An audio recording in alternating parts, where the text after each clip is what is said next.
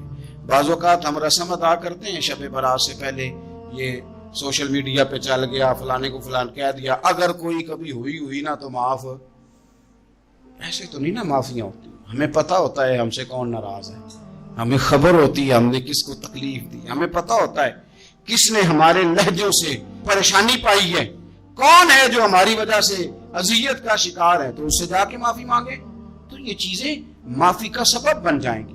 اور پھر میرے نبی پاک صلی اللہ علیہ وسلم نے 2-4 چیزیں اور بھی بیان کی ہیں، میرا دل کرتا ہے کہ وہ بھی ذرا آپ کو عرض کر دوں۔ حضور سید عالم علیہ السلام نے نا جنت میں لے جانے والے جب اعمال بیان کیے تو حضور علیہ السلام نے فرمایا کہ ایک تو زکوٰۃ صحیح ادا کرنا، شرک سے بچنا، توحید پہ قائم رہنا، اور زکوٰۃ ٹھیک ادا کرنا، اور اپنے رشتہ داروں سے اچھا سلوک کرنا، جنت میں داخل ہو جاؤ گے۔ یہ جو ہمارے زیادہ قریبی لوگ ہوتے ہیں نا، ان کا حق بھی شریعت نے زیادہ رکھا ہے، اور یہ بعضوں کا تکلیف بھی زیادہ دیتے ہیں۔ لیکن میرے عزیز ایک بات سمجھ لیں اچھی طرح سے اور اپنے دل میں بٹھا لیں، میں نے درجنوں بار کہی ہے، پھر کہتا ہوں، اللہ تعالیٰ نے جو خاندان میرے لیے پسند کیا ہے نا، مالک نے مجھے وہاں پیدا کیا ہے، تو جو چچا اللہ نے میرے لیے پسند کیا وہ مجھے بھی پسند ہونا چاہیے، اور جو ماموں اللہ نے میرے لیے پسند کیا ہے وہ مجھے بھی پسند ہونا چاہیے۔ انسانوں کے اندر کمزوریاں بھی ہوتی ہیں، خوبیاں بھی ہوتی ہیں، لیکن ہمارا یہ مسئلہ بن جاتا ہے کہ ہم نہ صرف کمزوریوں کو ڈسکس کرتے ہیں، خوبیوں کا تذکرہ کرتے ہی نہیں۔ اپنے مزاج کے اندر اس بات کو آپ نے پیدا کرنا ہے۔ آج ایک اور ارادہ بھی کریں، ایک اور اپنے ذہن کے اندر بات بھی زیادہ شوق کے ساتھ پیدا کریں۔ آپ یہ کوشش کریں کہ اپنی صلاحیتوں کو دیکھیں کہ آپ میں کیا خوبی ہے، بولنے کی ہے، لکھنے کی ہے، مال خرچ کرنے کی ہے، کسی کو پیغام دینے کی ہے۔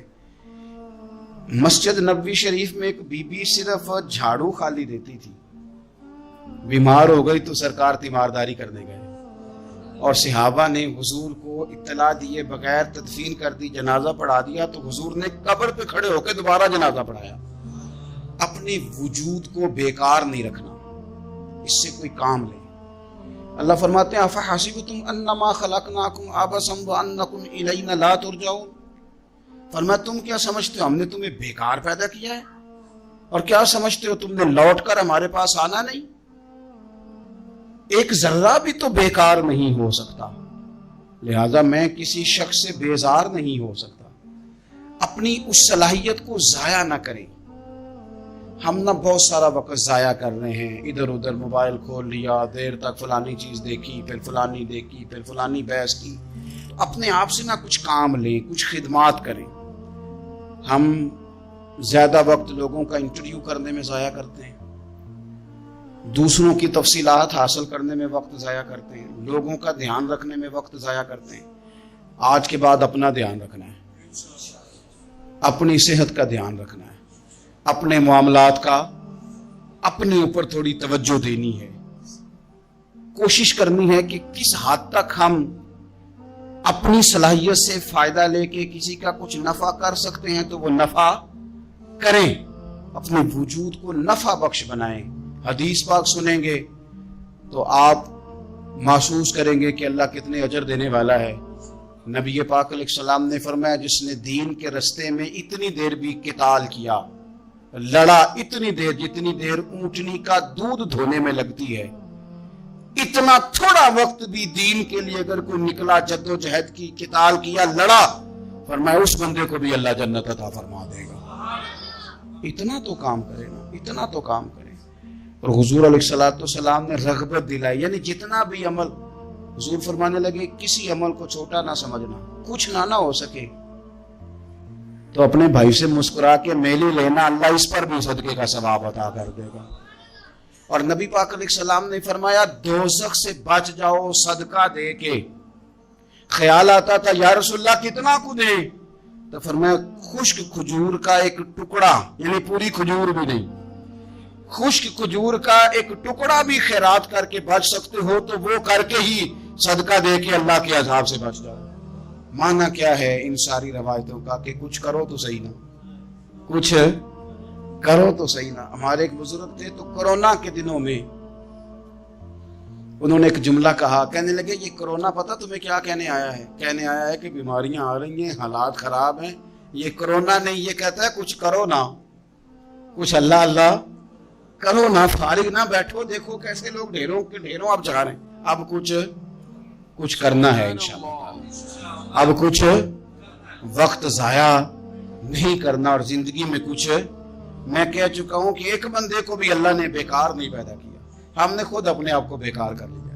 اپنے آپ کو بیکار نہ کریں۔ جب رب کہتا فَحَسِبْتُمْ أَنَّمَا خَلَقْنَاكُمْ عَبَثًا، کیا تم سمجھتے ہو میں نے تمہیں بیکار پیدا کیا؟ آپ لوگ بڑے کام کے ہیں، بس اپنے آپ کو پہچانے۔ اقبال کہنے لگے عجب نہیں کہ خدا تک تیری رسائی ہو اور تیری نظر سے تو پوشیدہ ہے آدمی کا مقام، تو بندے کو نہیں سمجھ سکا تو وہاں تک تو کیسے جائے گا؟